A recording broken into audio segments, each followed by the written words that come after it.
오늘날 이 교회들이 사도신경은 본래 한국 교회뿐만 아니라 세계 교회가 오래 전부터 굉장히 중요하게 생각한 고백, 또 특별히 모든 고백보다도 앞선 그런 신앙 고백임에도 불구하고 세계에 있는 여러 교회들이, 또 우리 한국 교회도 사도신경을 거의 잊어버린 그런 현상입니다. 어떤 교회는, 저도 많은 교회를 가서 이제 설교하는데 가보면 예배, 심지어는 주일 아침 예배, 소위 말하는 뭐 대예배라는 건 없지만 뭐 대예배 소위에서도 사도신경을 암송하지 않고 그냥 예배를 하는 그런 교회들이 많이 있습니다.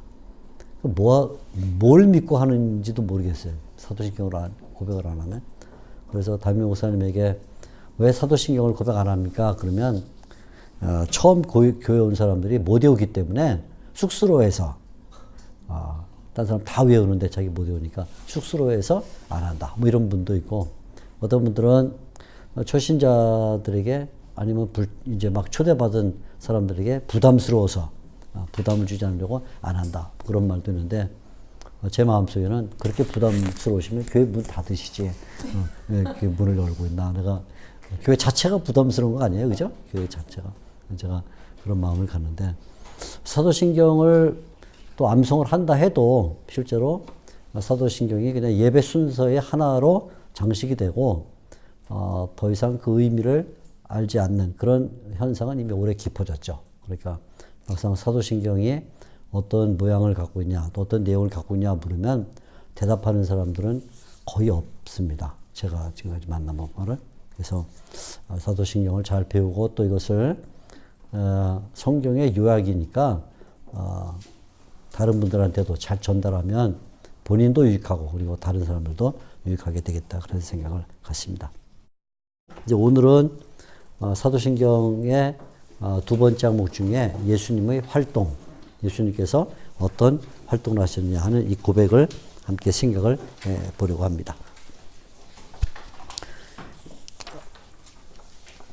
먼저 제2항, 사도신경 제2항.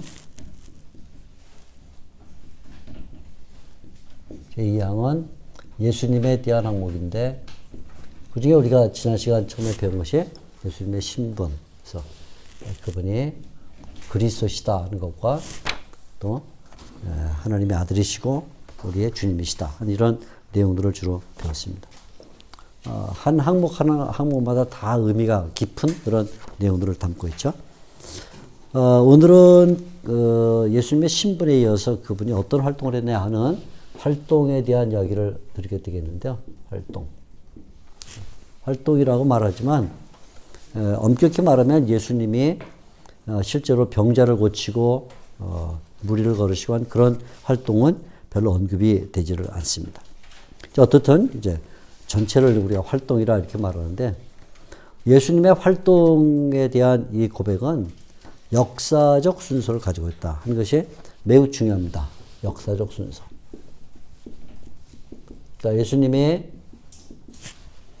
출생하셔서 그분이 순환을 당하시고 부활하시고 다시 오신다 하는 이 일종의 역사적 순서를 설명을 해줍니다. 이렇게 보면 사도신경의 제2항 중에 예수님의 활동에 대한 이야기는 전기다 이렇게 볼 수 있죠. 짧은 전기, 아주 짧은 전기죠. 뭐 긴 말을 쓴 내용이 아니니까 짧은 전기. 마치 어떤 위인이, 영웅이, 또 훌륭한 인물이 어떻게 태어나서 그분이 어떻게 인생을 살다가 인생을 마감했냐, 뭐 이렇게 전기를 쓰듯이 예수님에 대한 간략한 전기라 이렇게 볼 수 있습니다. 성부 하나님과 또 성령 하나님에 비하여 보면 굉장히 다른 성격을 가지고 있죠. 우리가 잘 아는 대로 성부 하나님에 대해서 고백할 때는 전능하시고 천지를 만드시고 뭐 이런 그 굉장히 우주적이고 또 초월적인 그런 면을 이야기하고 있고, 나중에 보겠지만 성령 하나님에 대해서 말할 때는 그냥 단순히 성령을 믿습니다, 이렇게 아주 간단히 얘기를 하는데, 예수님에 대해서는 일종의 전기, 역사적 순서를 가지고 있다. 왜 그런가 하면 성육신이라는 사실 때문에 그렇습니다. 성육신.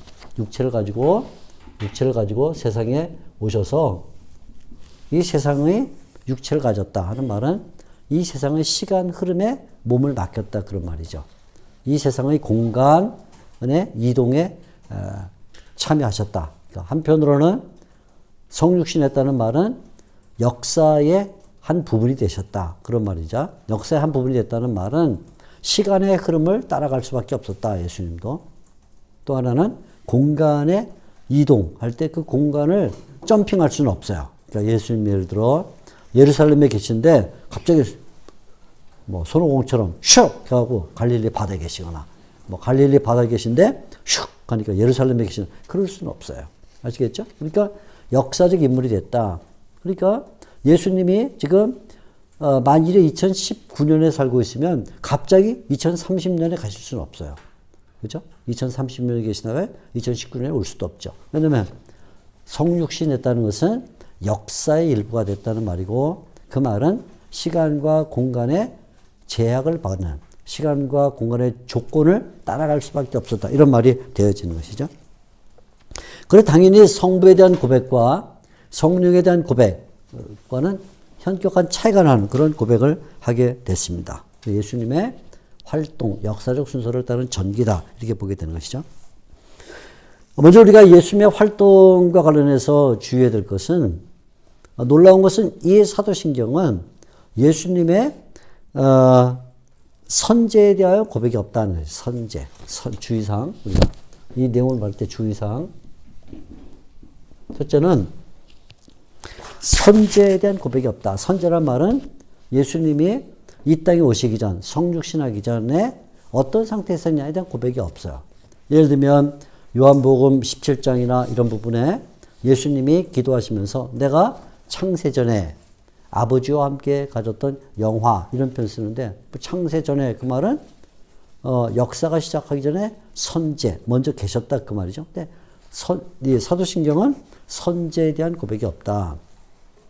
단지 암시를 받는다면 예수님을 가리켜서 하나님의 유일하신 아들이다 이렇게 표현했기 때문에 유일하다라는 말 속에 유일하다라는 말은 역사를 넘어 있다 이런 의미가 되기 때문에 유일하다는 말 속에서 선제에 대한 어떤 암시를 받을 수는 있죠.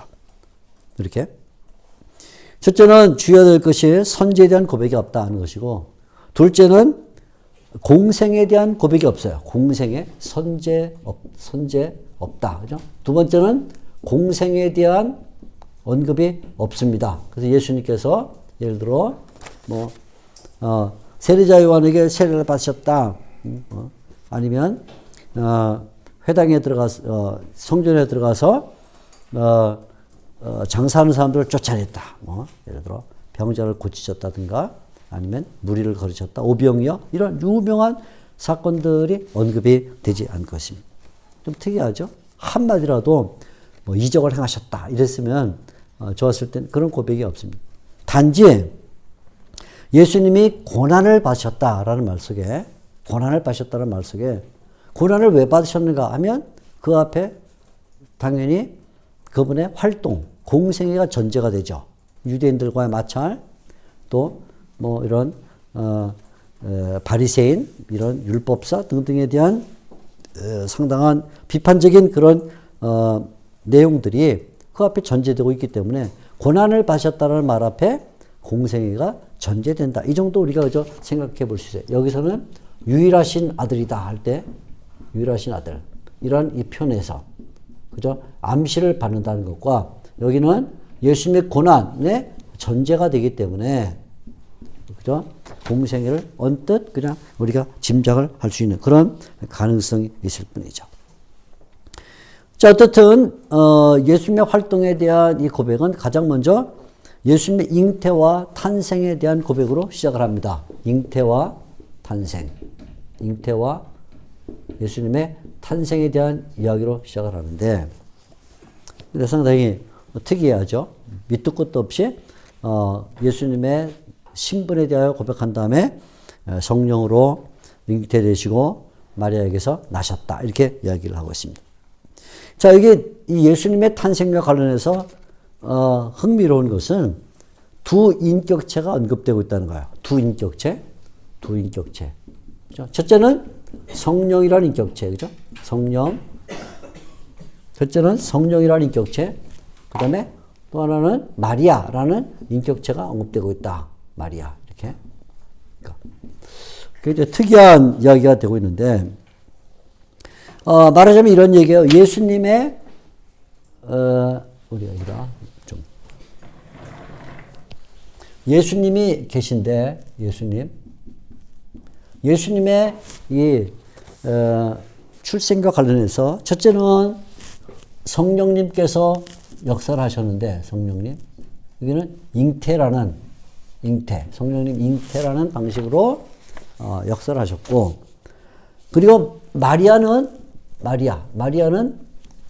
예수님을 출생했다. 이렇게 예수님을 낳았다라는 이런 방식으로 예수님의 잉태와 출생에 관련되는데 두 인격체죠. 성령님 신적 인격체, 한편은 신적 인격체.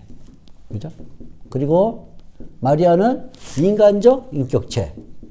그래서 인간적 인격체. 그러니까 다시 말하자면 예수님의 잉태와 예수님의 출생에 두 인격체, 하나는 신적 인격체, 하나는 인간적 인격체가 관련이 됐다. 이 점을 우리가 예수님의 잉태와 탄생에서 기억을 해야 될 필요가 있습니다.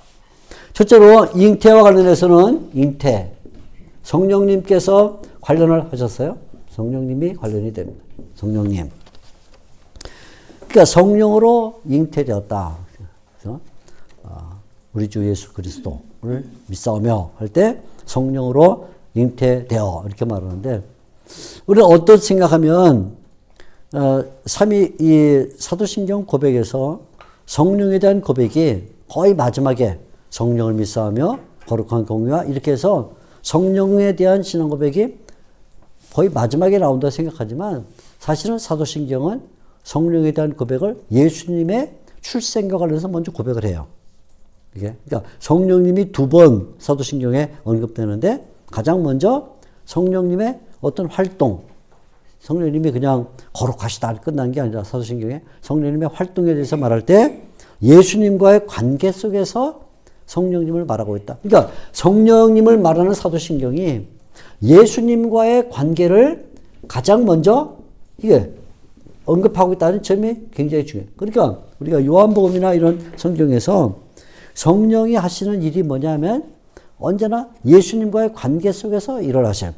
예수님과 관계없는 일을 성령님이 하시는 건 거의 없어요. 그죠? 우리가 예를 들어 복음서에 성령에 대한 언급을 잘 보면 성령이 마태복음, 예를 들어 마태복음을 보면 가장 먼저 언급됐을 때 성령은 예수님이 잉태되는 장면에서 언급이 되고 두 번째는 성령이 언급될 때 예수님이 요한에게 세례를 받았다 할 때 그때 언급이 되고 세 번째는 성령이 언급될 때 예수님을 광야로 이끌어서 마귀에게 시험을 받겠다 할 때 언급돼서 거의 성령님에 대한 언급은 성령만 언급된 건 거의 없어요.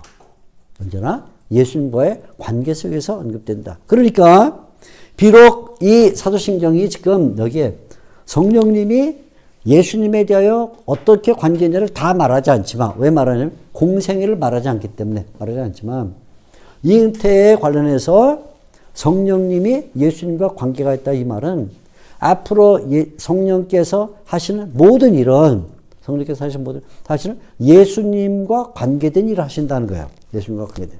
이건 굉장히 중요한 걸 우리가 알아야 돼요. 뭐냐면 오늘날도 성령님의 역사를 구할 때 우리가 성령의 역사를 구할 때 예수님과 관계없는 일에 성령의 역사를 구하는 것은 그 자체가 의미가 없어요. 하나님께서 성령을 보내실 때 성령을 보내시는 목적은 언제나 예수 그리스도와 관계 속에서만 보내시기 때문에 내가 은사를 받아서 그것이 내 자랑거리가 되거나 내가 성령의 영향 아니면 능력을 받아서 인간적인 무엇이 드러나려고 하는 것은 그건 그 자체가 구할 의미가 없는 거예요. 구할 의미가 없는 거예요. 성령님의 역사는 언제나 예수님과의 관계 속에서만 이해되고 있다. 이것은 사도신경이 처음에 성령을 언급한 중요한 내용이에요. 처음에 성령을 언급하면서 가장 먼저 예수님과의 관계를 떠난 성령의 역사라는 것은 그건 그 자체가 무의미하다 하는 것을 우리에게 이야기를 해주고 있습니다. 그러니까 결국 예수님에 대한 이야기는 성령에 대한 이야기고 그 말이죠. 그래서 예수님에 대한 이야기는 성령에 대한 이야기다. 기독론이 성령론적 기독론이다. 또 성령님에 대한 이야기는 결국 예수님에 대한 이야기다. 그러니까 기독론적 성령론이다. 이렇게 말하게 되는 거죠. 예수님을 말하는데 성령을 말하지 않는다. 성령을 말하는데 예수님을 말하지 않는다. 이런 법은 성경적으로 생각해 볼 수가 없어요. 가끔 보게 되면 요즘 어떤 분들이 여태까지는 우리가 예수님의 이름으로 기도해 왔으니까 이제는 성령의 시대니까 성령님의 이름으로 기도하자. 이건 굉장히 넌센스예요. 이런 표현 자체가 넌센스예요. 그러니까 두 성령과 예수님을 떼어놓고 이야기하려는 그 자체가 의미가 없는 그런 논의가 되고 마는 것입니다. 성령님은 예수님의 잉태의 주관자였었다. 성령에 의하여 예수님이 잉태됐으니까 예수님의 잉태는 성령님이 주관자셨다. 그런 말이죠. 예수님의 성육신은 성령님에 의하여 시작이 되었습니다. 이것은 예수님의 잉태가 초월적인 성격을 갖는다. 그런 점을 보여주죠. 초월적이다. 이건 가장 중요한 것은 초월적이다. 이건 세상에서 일어난 사건이 아니라 초월적 사건이다 하는 것을 보여주고 있습니다. 따라서 이 초월적 사건이 무엇을 암시하냐면 결국 예수님의 신성, 예수님은 신성을 가지고 있다는 것을 암시해 주는 것으로 볼 수가 있습니다. 예수님의 잉태가 사람에 의한 것이 아니다 하는 것은 예수님의 잉태의 무죄성을 보여주고 있어요. 그러니까 예수님의 신성과 또 예수님의 무죄성을 보여주는 중대한 의미를 갖습니다. 이로써 예수님은 하나님으로서 언제나 하나님으로서 구주가 되신 거예요. 이 사도신경의 잉태가 성령님에 의하여 됐다 하는 말이 예수님의 신성을 강조하면서 예수님의 신성 이 말은 뭐냐면 예수님이 우리 구주가 되셨는데 그분이 사람으로서 구주가 되신 게 아니라 하나님으로서 구주가 되셨다 하는 것이죠. 하나님으로서의 구주. 이 말 굉장히 중요합니다. 왜냐하면 사람이 예를 들어 뭐 나폴레옹이고 히틀러가 굉장한 능력이 있어서 신화적인 전설적인 그런 힘을 갖고 있어서 구주가 되면 그도 결국 인간이기 때문에 범죄의 영역을 벗어날 수가 없어요. 그런데 예수님은 사람에 의하여 잉태된 것이 아니라 성령에 의하여 잉태됨으로써 신성을 가지시고 하나님으로서 구주가 되셨기 때문에 인간의 죄를 해결해 줄 수 있는 유일한 근원자가 되신다. 그런 말이 되는 것이죠. 둘째는 예수님은 마리아에게서 출생을 했습니다. 출생. 마리아에게서 이제 아셨죠? 마리아. 두 개의 인격 가운데 두 번째 인격이 되는데, 이 마리아는 사도신경에 등장하는 사람 가운데 한 첫째 사람입니다. 두 사람이 등장하죠, 사도신경에. 첫째는 마리아, 둘째는 빌라도. 그죠, 빌라도. 빌라도가 사도신경에 들어 있음으로써 이 지구가 멸망할 때까지 빌라도의 이름을 거론할 수밖에 없게 됐죠. 정말 유명한 사람이 됐죠. 그죠? 모든 기독교인들은 세상이 종말할 때까지 빌라도를 기억할 거예요. 그러니까 얼마나 영광스럽습니까? 그렇지는 않죠.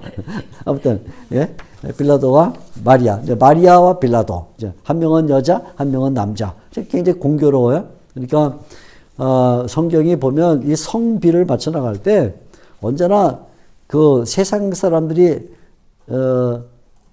아직 이런 그 성비의 문제에 대해 생각을 못하고 있을 때에도 성경은 그것을 맞춰요.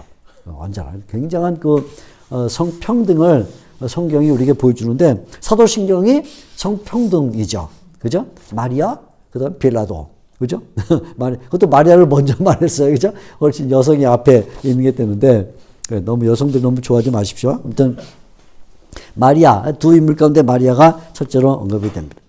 마리아는 예수님의 출생의 실행자예요. 실행자. 성령님은 예수님 잉태 주관자. 그분이 이 잉태를 주관해 가셨다면, 주관했다면, 이번에 마리아는 이 출생을 실제로 자기 몸으로 한 사람이에요. 그죠? 실행자다. 이렇게 말할 수 있죠. 그러니까 예수님의 성육신은 마리아에 의해서 실현이 됐어요. 그러니까 마리아가 없었더라면 예수님의 출생이 있을 수가 없죠. 그러니까 이 출생의 역사성을 보여주고 있어요. 역사성. 아까는 잉태의, 성령님의 잉태의 초월성을 보여준 다음에 이번에는 출생의 역사성을 보여주고 있다. 자, 이 말은 잉태의 초월성이 예수님의 신성을 지시하는 것처럼 출생의 역사성, 그것은 예수님의 인성을 지시해 주고 있어요. 자, 그래서 이번에는 예수님의 인성을 우리에게 보여주고 있는 여기다가 신성을 보였다 이렇게 말하면, 그러니까 예수님이 마리아에게서 태어나심으로써 우리가 똑같은 인간이 됐어요. 우리보다 뭐 더 뛰어나시거나 인간적으로 더 못한 분이 아니에요. 그럼 똑같아요. 우리가 똑같은 구조를 가지고 태어나셨는데 특별히 그분이 육체와 영혼을 가진 인간이 됐다. 그러니까 예수님이 마리아에게서 태어나시기 전에는 인성이 없었어요. 이걸 잘 아셔야 됩니다. 우리 많은 경우에 오해를 해요. 예수님은 본래 처음부터 신성과 인성을 갖고 있었다. 아닙니다. 예수님은 성육신하기 전에는 신성을 갖고 있었는데 성육신하면서 우리와 똑같은 육체를 가지면 인성을 가져서 마치 제가 영혼과 육체를 가지고 있는 사람이듯이 예수님도 똑같이 영혼과 육체를 가진 사람이 됐다. 그래서 인성을 가졌다는 말은 다르게 말하면 사람이 됐다는 것인데, 사람이 됐다는 이 말은 영혼과 육체를 예수님이 가지고 있어서 우리와 똑같은 인간이었다는 거예요. 우리가 똑같이 호흡하고 음식을 잡수시고 걸어가면 피곤하고 배 타면 멀미하시고 다 똑같았다. 그 말이죠. 똑같은 인간이었다. 따라서 예수님은 마리아에게서 태어나심으로써 구약의 예언을 성취하는 여자의 후손으로 오셨다. 창세기에 3장 15절에 여자의 후손이 뱀의 머리를 밟을 것이다 약속하셨는데, 갈라디아 4장 4절에 예수님께서 여자에게서 나셨다 이렇게 말함으로써 드디어 구약에 예언했던 그 약속이 성취됐죠. 예수님을 통해서 여자의 후손으로 오신다 이렇게 말합니다.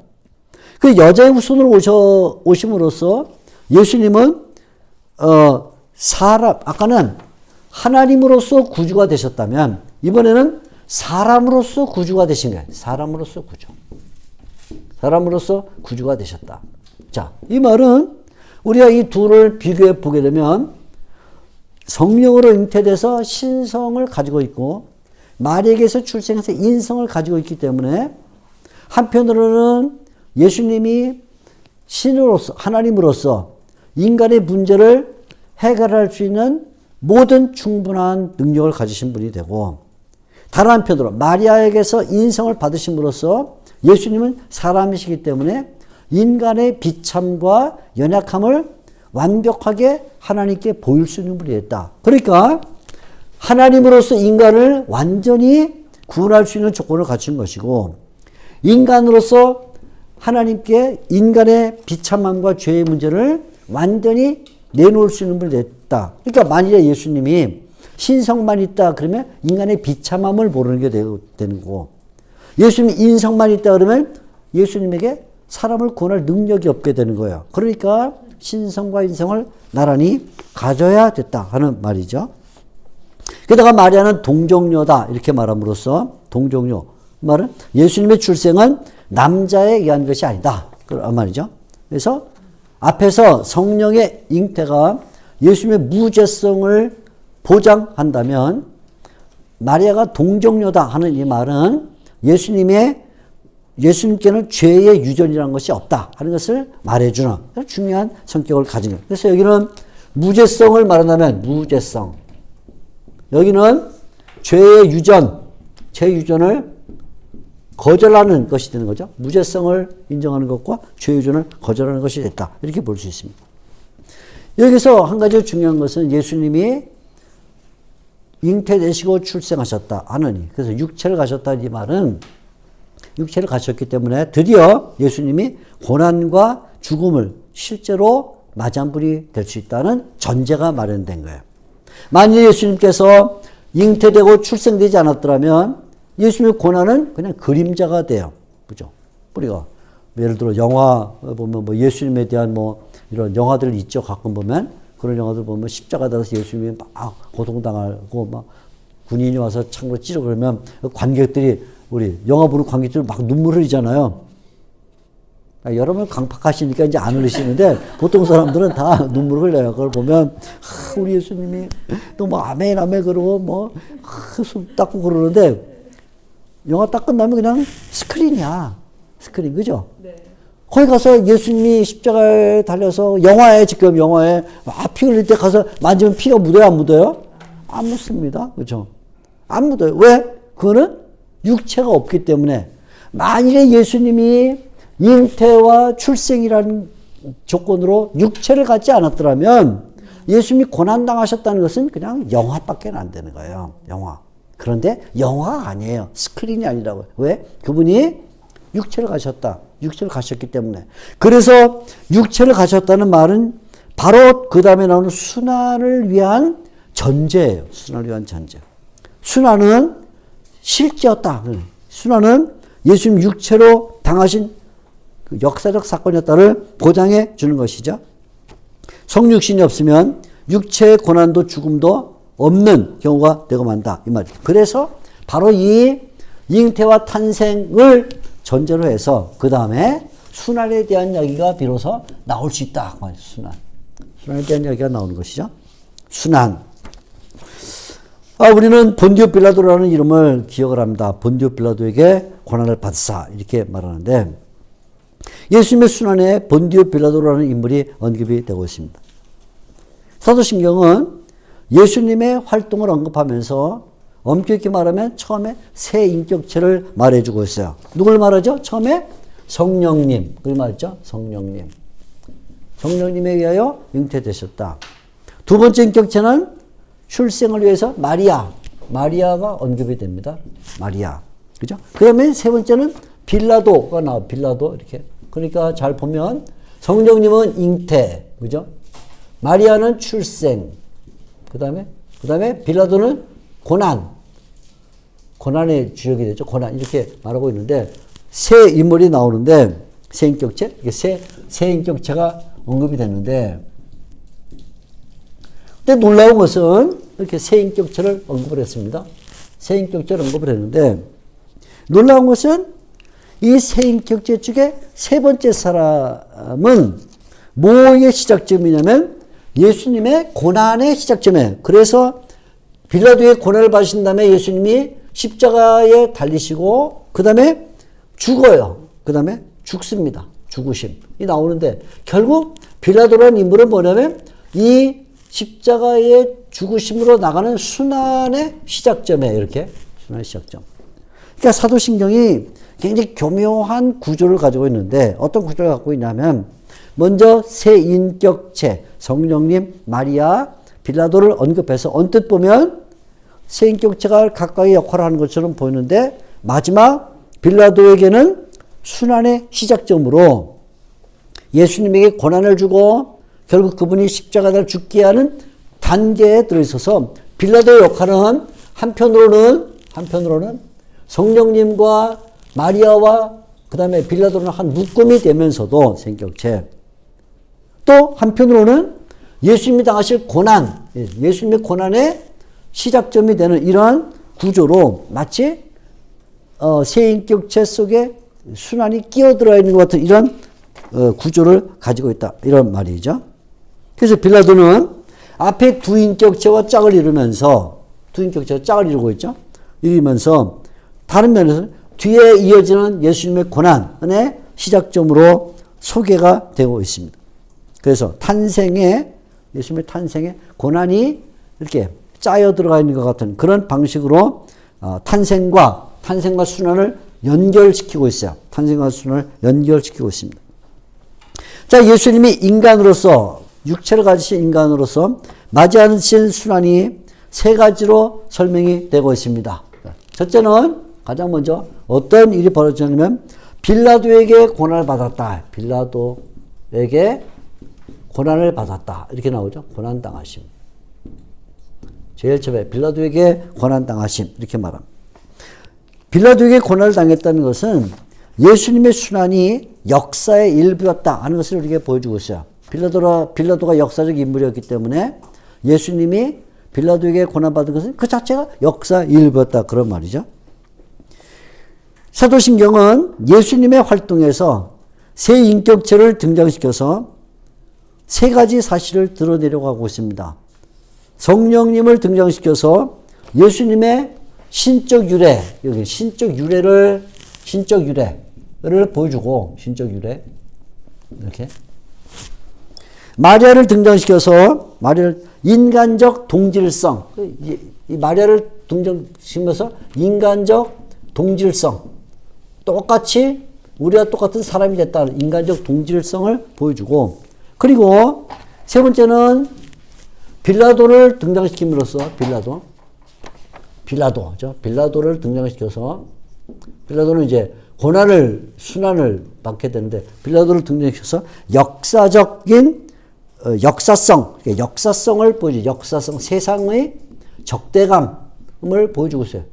세상의 적대감. 이렇게.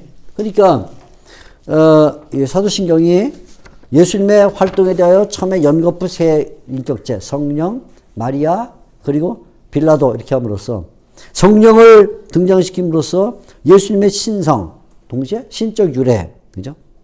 마리아를 등장시키면서 예수님의 인성, 동시에 인간적 동질성. 그리고 세 번째는 빌라도를 등장시켜서 역사성, 그건 뭐냐면 세상으로부터 적대받으신 분임을 보여주고 있습니다. 이렇게. 빌라도에게서라는 말은 본래 빌라도 아래에서라는 말입니다. 아래에서. 빌라도 아래에서. 그러니까 예수님이 빌라도 아래에, 빌라도가 위에 있고 예수님이 빌라도 아래에 놓였다 이 말인데, 이 말은 여러 가지 의미를 가지고 있죠. 예수님은 인간의 권위 아래 스스로 놓이셨다. 본래는 세상을 창조하시고 세상을 주관하시는 분이 도리어 세상의 권세 아래 놓이셨다.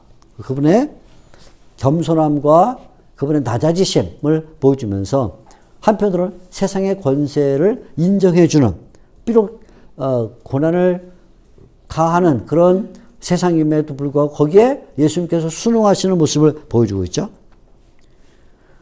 또 예수님이 인간의 권세에 의해서 상해당하신 것을 보여주고 있어요. 그런데도 불구하고 예수님은 인간의 권세에 상해를 받으신 중에도 대응하지 않았다. 대응하지 않았어요. 이사야서의 53장에 양이 도수장에 끌려갈 때 그냥 말없이 끌려갔다 하는 것과 같이, 또는 털 깎는 양이 말없이 털 깎임을 당했다는 것과 같이, 그죠? 그래서 베드로전서 2장 23절에 보면, 베드로전서 2장 23절에 예수님께서는 욕을 먹어도 욕하지 아니하시고, 그죠?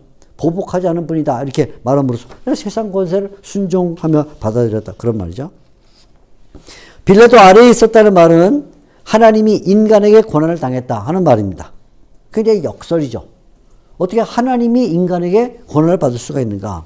그게 아이러니한 모순이 일어났어요. 신의 역설이에요. 그런데 하나님이 인간에게 고난을 받으셔야만 인간을 구원할 수가 있다. 그죠? 하나님이 인간과 싸워서 인간을 짓밟아 버렸다. 그러면 인간의 구원은 없어요. 하나님의 능력은 나타나죠. 그죠? 이놈의 빌라도 하고는 예수님께서 발로 걷어차갖고 빌라도가 낭떠러지에 떨어 죽었다. 그러면 많은 사람들이 와, 예수님이 역시 능력이 많구나 하지만 구원은 없어요. 그러니까 예수님이 스스로 빌라도 아래 놓임으로써 어떻게 보면 비참하고 연약해 보였지만 그것이 신이 인간에게 굴복하는 것이 인간을 구원하는 길이었다. 이걸 역설적으로 보여주고 있는 것이죠. 자, 두 번째는 빌라도에게 고난당하시고 그 다음에 십자가에 달리셨어요. 십자가에 달리셨다. 이렇게 말합니다. 십자가는 가장 비참하고 고통스러운 처형이에요. 고대의 처형 가운데 십자가에 매달았다는 것은 가장 비참하고 고통스러운 처형. 그러니까 사람들이 당시에 옛날부터 거의 뭐 근대에 이르기까지 사람을 사용하는 방법이 여러 가지가 있었는데 그 중에 예를 들어 사형수가 됐다. 사형수가 되면 사형수가 된 사람의 제일 큰 소원은 뭐냐면 뭘까요? 살아나는 걸까요? 아니고 그건 이제 가능성이 있을 때 그렇지만 사형수가 돼서 내가 결국 사형을 받아야 된다 그러면 가장 바라는 소원은 뭐냐면 단두대입니다. 단두대. 목을 치는 겁니다. 그거는 순간적으로 끝나니까 잠깐 공포 느껴도 순간적으로 끝나니까. 그런데 그거보다 싫어하는 게 뭐냐면 화형입니다. 화형은 타는 시간이 있기 때문에 고통이 굉장히 심해요. 그거보다 더 싫어하는 게 십자가예요. 왜냐면 십자가는 피가 다 빠져서 죽어야 되는 거니까 오랜 시간 동안 고통을 당해야 되거든요. 그래서 본래 고대부터 근대리기까지 사형을 당할 때 사형수가 가장 바라는 소망은 뭐냐면 그냥 목을 쳐서 단두대로 끝나는 거예요. 그러니까 십자가라는 말은 가장 오랫동안 사람을 고통스럽게 죽이는 비참하고 아주 고통스러운 그런 사형을 가리킵니다. 그래서 나무에 달린 자마다 저주를 받은 것이다 라고 갈라디아 3장 13절에 말했어요. 나무에 달린 자가 저주를 받은 것이다. 십자가는 무엇인가? 십자가는 두 가지 버림을 의미하는데 하나는 인간에게 버림받은 것이다. 마치 건축자가 돌을 버린 것처럼 이렇게 표현하는데 인간에게 버림받은 것이다. 동시에 십자가는 하나님에게 버림받은 것이다. 그렇죠? 그래서 예수님이 십자가 위에서 외친 것이 엘리 엘리 라마 사박다니 했어요. 하나님 하나님 어찌하여 나를 버리셨나이까. 예수님이 십자가에서 하나님에 의하여 버림을 당했다. 그렇게 고백을 했어요. 그러니까 십자가는 뭐냐? 인간에게 버림당한 것이고, 그러니까 십자가를 못 박은 거죠. 존경하면 누가 십자가를 못 박겠어요? 이건 버려야 된다. 그러니까 버리는 표로 십자가를 못 박았고, 예수님 십자가에서 스스로 하나님 아버지에게 버림받았다 고백함으로 십자가란 인간에게 버림받은 것이고, 그리고 하나님에게 버림받은 것이다. 이렇게 말해요. 이제 곧 순환주간이 이번 주 다음 주가 순환주간인데 아마 교회에서 설교회 되실 분들은 잘 들으시면 유익할 것 같아요. 십자가는 첫째 가장 고통스러운 처형이다. 그죠? 저주다. 두 번째는 버림받은 표시다. 인간에게 버림받고 하나님에게 버림받은 것이다. 세 번째로 십자가는 인류를 구원하기 위한 하나님의 극약 처방이다. 하나님의 극약 처방입니다. 극약 처방. 하나님께서 인간을 구원하기 위해서 다양한 처방 방식이 있을 수 있어요. 구약 시대에는 제사법, 비둘기를 잡아라, 양을 잡아라, 아니면 소를 잡아라. 그런 처방이 있을 수 있어요. 어떨 때는 법궤가 이스라엘 구원하는 표가 될 수도 있고, 또 사사들을 보낼 수도 있고, 왕을 쓸 수도 있고, 다양한 방법이 있는데, 하나님이 인간을 구원하기 위해서 사용한 가장 큰 처방은 뭐냐? 극약 처방이었어요.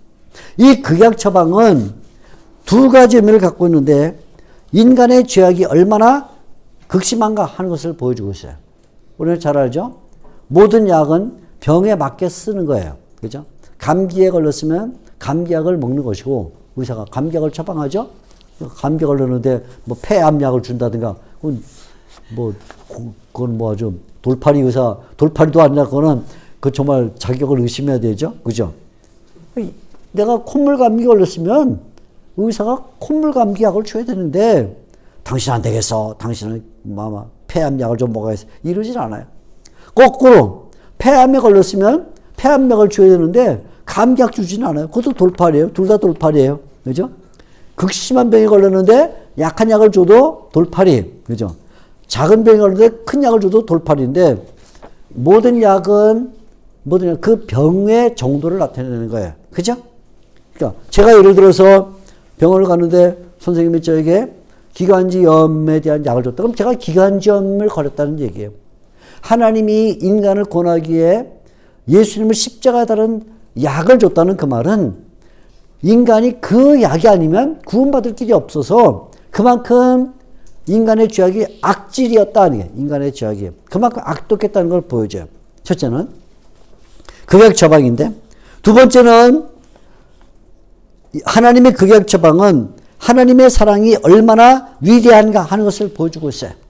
하나님이 그렇게 안 해도 돼요. 인간은 어차피 피조물이고 인간은 뭐 버러지 같은 존재고 성경에 많이 나오죠. 타다 나온 부직경이 뭐 상한 갈대 뭐 많이 나오잖아요.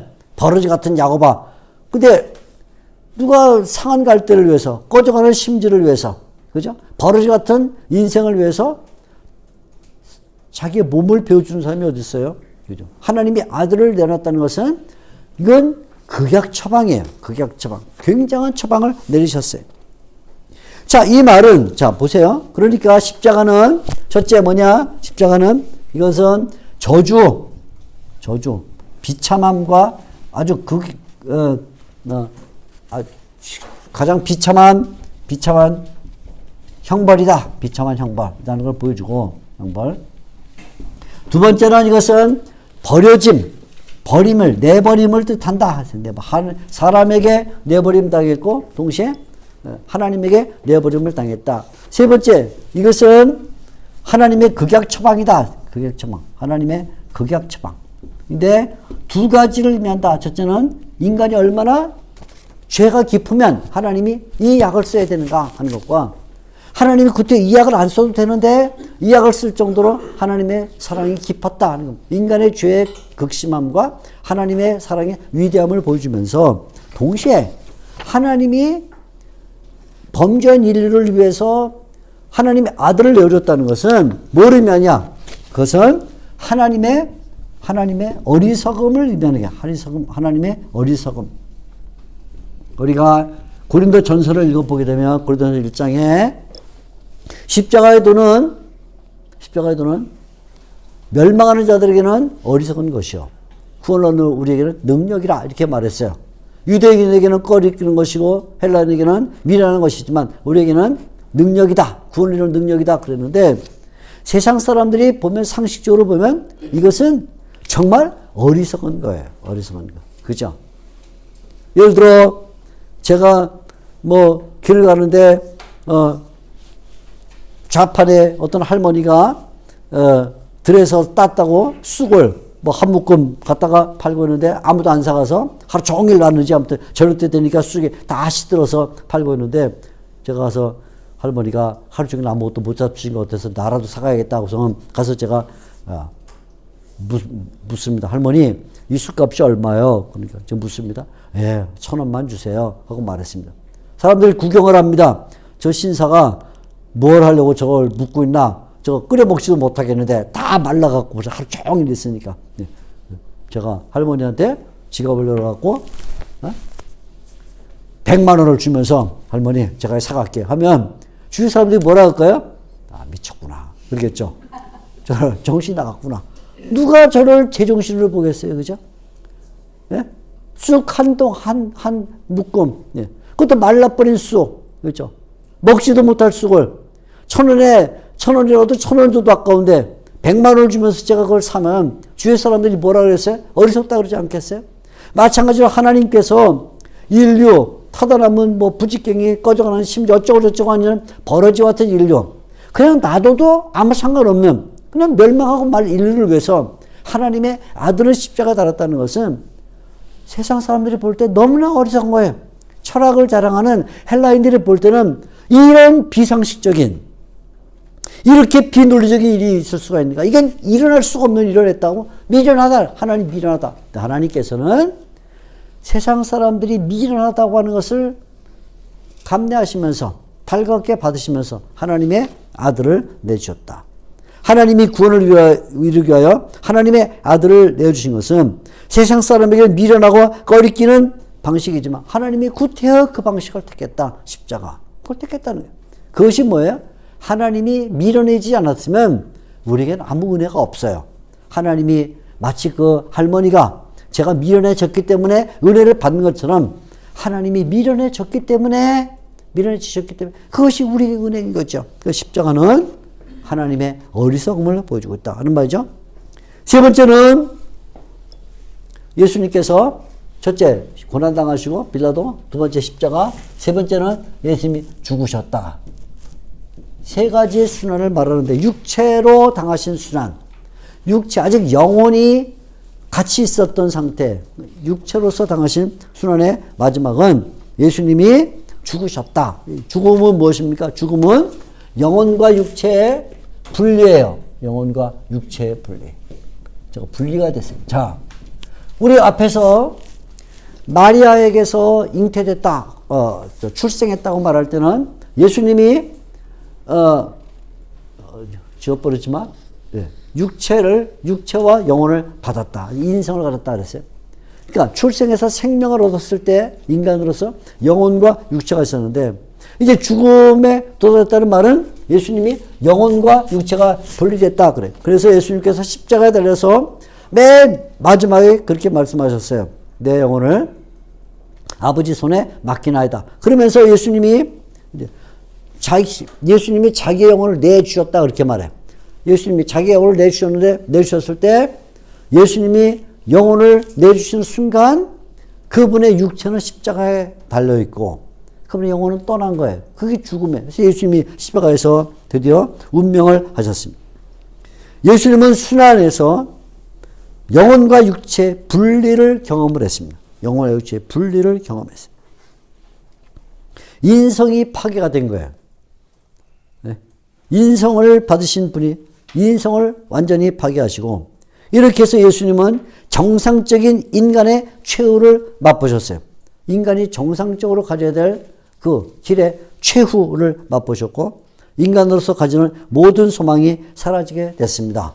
예수님이. 그래서 예수님께서 평소에 사람이 온천을 얻고도 제 목숨을 버리면 무엇이 유익하겠냐 하고 말했는데 예수님이 한 인간으로서 십자가에 달려 죽으심으로써 천하를 얻어도 소용이 없는 이런 길을 스스로 자초하셨다. 그래서 죽으심은 뭐냐? 예수님이 인간으로서 맞이한 최후. 모든 절망의 완결, 소망이 다 끊어진 상태를 보여주는 그래서 예수님이 스스로 사람들이 맞이하게 될 그 죽음을 맛보시면서 절망 가운데 들어가셨다는 것을 보여주고 있죠. 자, 이렇게. 다시 한번 말씀드립니다. 예수님의 순환은 첫째, 빌라도에게 고난을 당하셨다. 두 번째, 십자가에 달리셨다. 세 번째, 예수님이 죽으셨다. 이렇게 말해주고 있습니다. 자, 오늘 제가 이와 더불어 이제 부활에 대해서는 이제 제가 다음 주에 말씀을 드릴 것이기 때문에 순환과 부활 사이에 들어있는 중간 상태를 우리가 사도신경에서 고백하는데 이 중간 상태에 대하여 조금 설명을 드리도록 하겠습니다.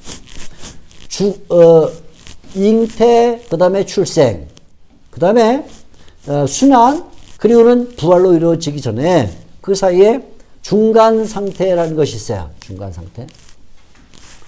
다시 말하면 죽음과 부활 사이의 상태라 그런 말이 되겠죠.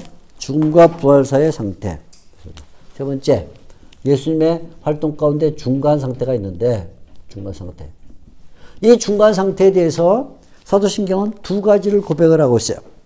죽음 후에 일이에요. 이거 죽음에 십자가에서 죽으셨어요. 죽음 후의 상태를 말해주고 있는데 죽음 후에 어떤 상태가 이루어졌는가?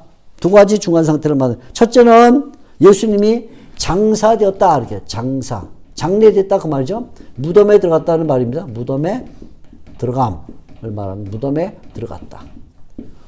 이 말은 뭐냐면 예수님의 육체와 관련된 고백이에요. 예수님의 육체와 관련된 고백. 십자가에서 예수님이 자기의 영혼을 내줬다 이렇게 말했을 때 그 예수님 육체가 십자가에 달렸다가 드디어 아리마대 사람 요셉의 무덤에 그 육체가 들어갔습니다. 시신이죠. 그러니까 육체와 관련된 이야기입니다. 그래서 예수님의 시신이 육체가 아리마대 사람의 무덤에 버려졌고 그리고 갇히게 됐습니다. 아무 기능도 못하는 육체가 되고 말았어요.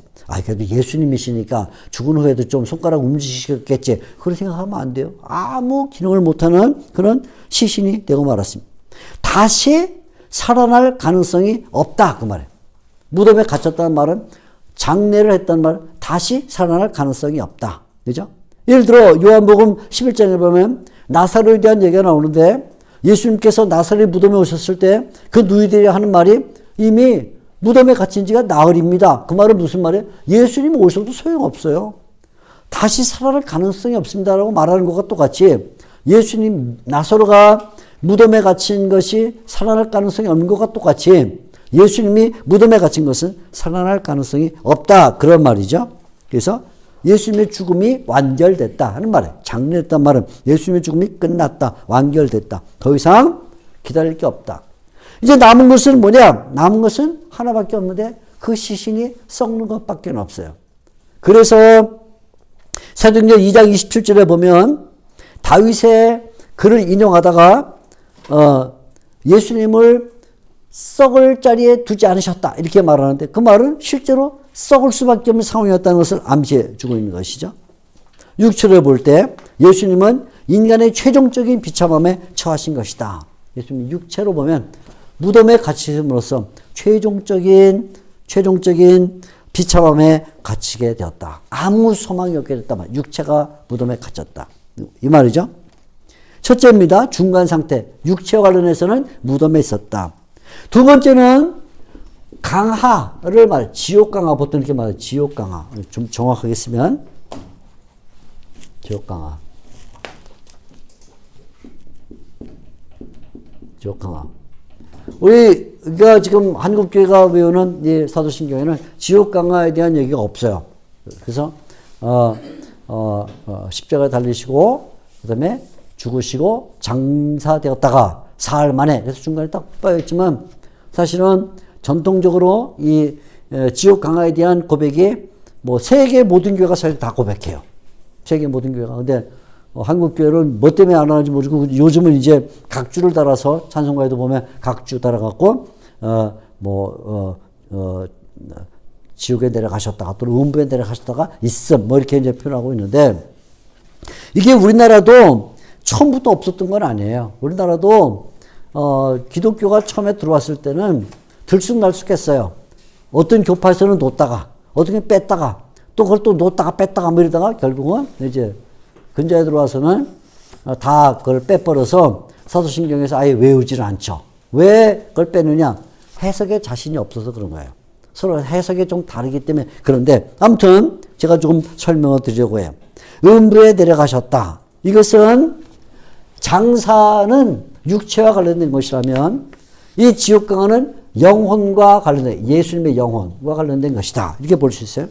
대표적으로 이것은 베드로전서 3장 19절을 베드로전서 3장 19절을 우리가 참조를 해요. 그 외에도 에베소서며 여러 성경 구절을 참조하지만 대표적으로 베드로전서 3장 19절을 참조합니다. 예수님의 영혼이 지옥에 내려가셨다. 이렇게 표현하고 있습니다. 베드로전서 3장 19절 예수님의 영혼이 지옥에 내려가셨다. 이 고백은 교회사에서 오랫동안 많은 논쟁을 일으켰고 특별히 제가 속해 있는 개혁파 그러니까 장로교 또는 개혁파 전통에서는 대부분 다 칼빈의 견해를 따르고 있어요.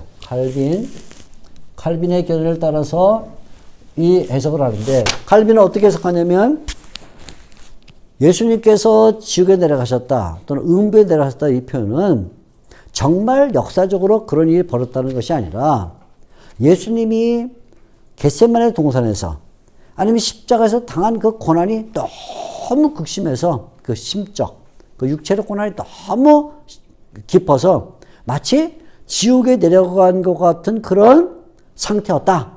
그런 비유적 표현이다. 이렇게 상징적 표현이다. 이렇게 해석을 했어요. 그래서 칼빈은 이것은 예수님이 십자가 겟세마네 동안에 십자가 위에서 당하신 그 고난의 심리적 절정을 표현하는 것이다. 이렇게 얘기를 했습니다.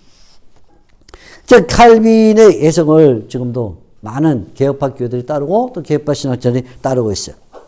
그럼 이게 지옥에 예수님이 내려가셨다고 말할 때 몇 가지 성경과 충돌되는 것처럼 보이는 것이 있기 때문입니다.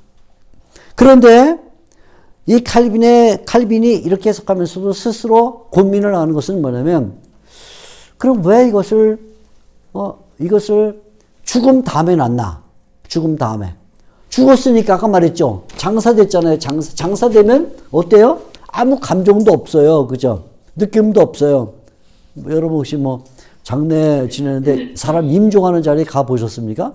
저는 임종하는 자리에 여러 번 이제 임종을 제가 지켜봐야만 됐기 때문에 가보면 임종하는 자리에 가면 마지막까지도 숨이 붙어 있을 때 영혼이 몸에 있을 때까지는 뭔가 기색이 있어요. 반응도 하고 그래요. 근데 딱 영혼이 떠나면 그때는 끝이에요. 바늘을 찌르고 발도 몰라요.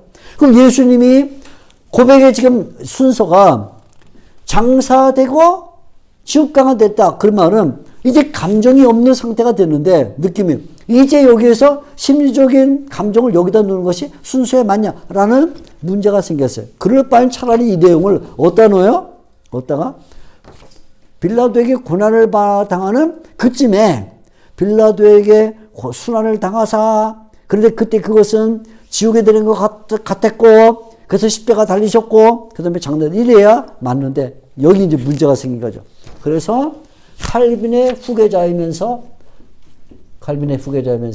제네바 교회를 이어간 베자라는 사람, 칼빈 베자라는 사람은 이게 사도신경의 순서에 맞지 않는다 이렇게 생각을 해서 다르게 해석을 했어요. 어떻게 해석을 했냐면 지옥에 내려갔다 이 말은 무덤에 내려갔다는 말에 대한 다른 편이다 이렇게 생각해요. 무덤에 내려간 것에 대한 다른 편이다.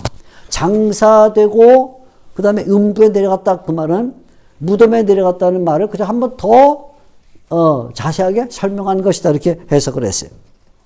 그러나 비자의 설명에는 또 어떤 문제가 있는데 그건 뭐냐면 사도신경이라는 것은 정말 말을 아끼는 거거든요. 사도신경은.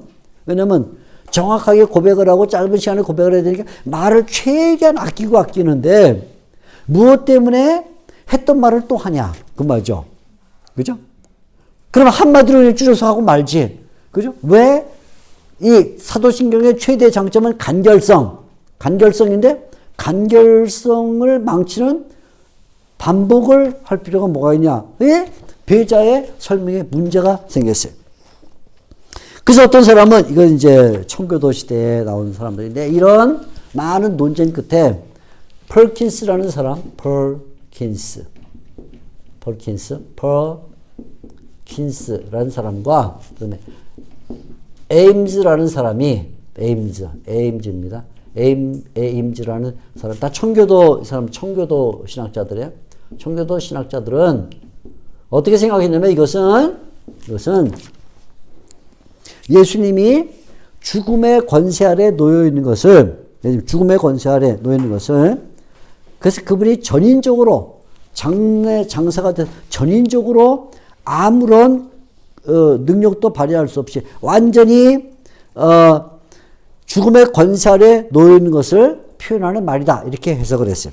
그래서 사흘 동안 예수님께서 죽음의 권세 아래 전인적인 사망을 의미한다 이렇게 보았습니다.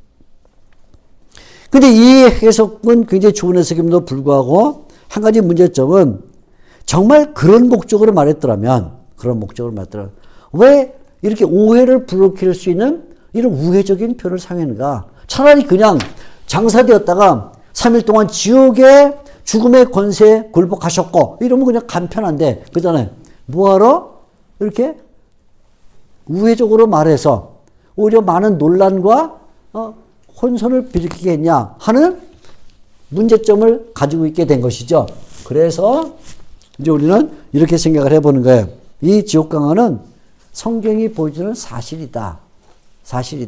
어떻게 알 수 있냐? 첫째는 사도신경의 순서를 볼 때 사도신경 초대교인들이 처음부터 이 사실을 다 인지하고 있었다. 이 사도신경의 순서가 순순하게 맞다 그 말이에요.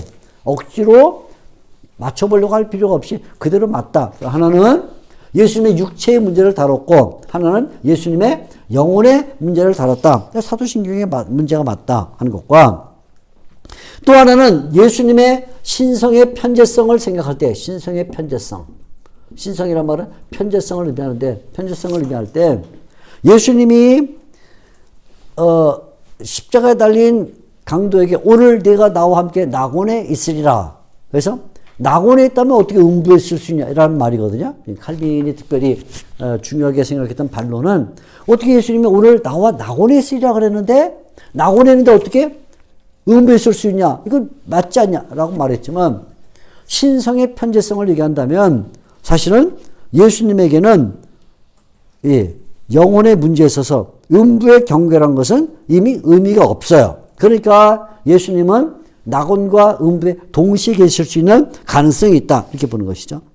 세 번째는 가장 중요한 것은 베드로전서의 문제인데, 베드로전서는 이 내려갔다라는 표현을 내려갔다, 우리말은 이제 내려갔다 되지만 사실은 갔다라는 표현을 쓸 때 이 표현을 두 번을 쓰는데 3장 19절과 3장 22절에 두 번 쓰는데 3장 20절을 보게 되면 예수님께서 하늘에 갔다 이렇게 승천을 말해요. 하늘에 갔다. 승천을 말하면서 하늘에 갔다. 가셨다. 이렇게 말해요. 하늘에 가셨다. 이렇게 하늘에 가셨다. 승천을 말하는 것입니다. 하늘에 가셨다. 그런데 바로 그 앞에는 뭐냐면 이건 지옥에 가셨다. 이렇게 말하는데 지옥에 가셨다. 지금 말한 대로 지금 이 지옥 강화를 말하고 있죠. 그러면 만일에 얘가 사실이 아니라 심리적으로 고난을 당한 것을 말한다 그러면 그럼 그 다음에 똑같은 표현이 하늘에 가셨다도 그냥 심리적으로 예수님 너무 기쁜 상태를 말하는 것인가? 그럼 문제가 생기죠.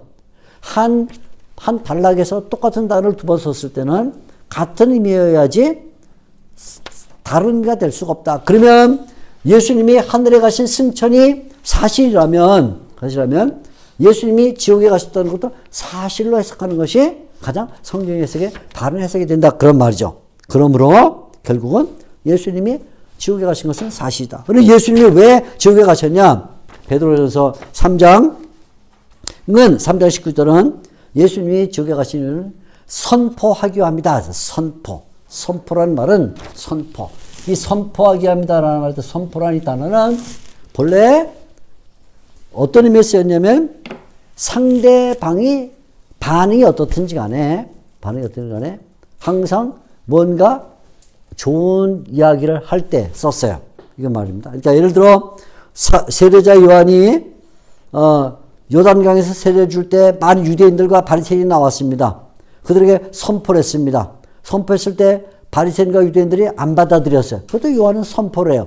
그러니까 상대방이 꼭 받아들여야만 선포하는 게 아니라 안 받아들여도 선포하는데, 예수님께서 이 지옥에 가셔서 오게 가셔서 하신 일은 뭐냐면 그 오게 있는 이들은 노아 시대의 불순종한 자들, 불신자들인데 불신자들을 향해서 불신자에게 예수님의 이 십자가의 사건, 구원의 사건은 드디어 완벽한 하나님의 승리요, 그리고 그것은 인류의 구원의 가장 중요한 사건임을 선포하심으로써 이 지옥에 있던 영들은 완전히 패배했다는 것을 알려주는 사건이 됐다, 이런 말이죠.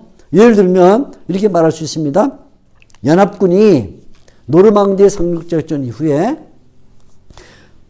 나치의 본부인 히틀러가 진무했던 히틀러 관저에 들어갔습니다. 베를린 들어갔습니다. 자, 들어가서 연합군이 베를린 히틀러 관저에 연합군 길을 개항을 했습니다. 그리고는 그 앞에 있는 독일군 최고의 장교들을 다 앉혀놓고 선포를 했습니다. 뭐라고 선포했을까요? 여러분 자유입니다, 이렇게 했을까요? 아니죠. 연합군이 승리했다라고 말합니다. 선포. 그 연합군이 승리했다는 말은 뭘 의미하죠?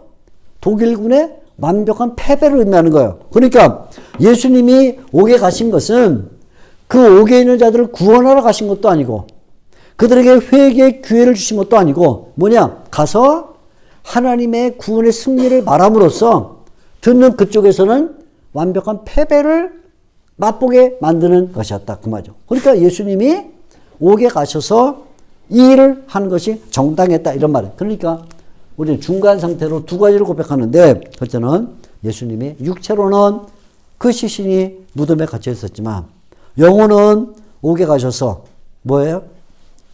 불신자들에게 또는 불순종자들에게 완벽한 멸망을 알려주는 하나님의 승리를 선포하게 했다, 이렇게 볼 수가 있는 것이죠. 따라서 예수님은 지옥의 승리, 구원의 승리를 선포하심으로써 멸망자들에게 철저한 패배를 확정하는 일을 하셨다. 이것이 지옥 강화의 목적이다. 이렇게 볼 수가 있는 것입니다. 자, 오늘 이제 말씀드린 것은 주로 그리스도의 순환 등등의 문제이기 때문에 여러분들이 순환주일 공교롭게도 이제 다음 주, 그 다음 주가 순환주일이니까 한번 잘 묵상하셔서 또 여러분으로 활용해 보시기를 바라고, 다음 주는 부활, 그리고 승천, 좌정, 그리고 재림까지 내용을 말씀을 드리도록 하겠습니다. 네, 감사합니다. 수고하셨습니다. 네.